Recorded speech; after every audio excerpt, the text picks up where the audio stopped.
Za 29. dan Ramazana donosim vam recept za pastrnku sa povrćem zapečenu u rerni.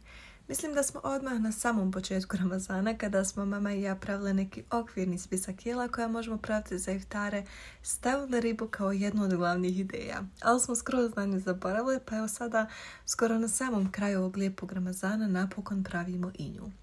Pastrnku u kući svi volimo i ko mene prati na mojim društvenim mrežama zna da godinama unazad svakog ljeta ja sa roditeljima obilazim okolne ribnjake. Od Vareša do Mehurića, gdje god da čujemo da se služi dobra riba, mi smo tu vrlo rado gosti.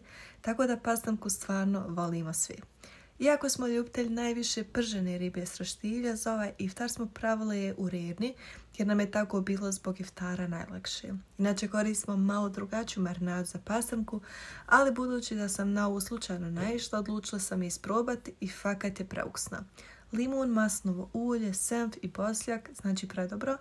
Svježi bijeli luk nikada ne koristimo u svojoj kuhinji, ali onaj u granulama da, mada smo ga ovaj put zbog Ramazana skroz izostavili.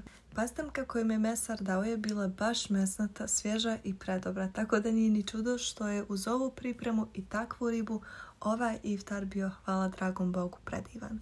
Ovdje lagano ja završavam ovaj video, a vama od srca želim sretan i hejl pust i sutra.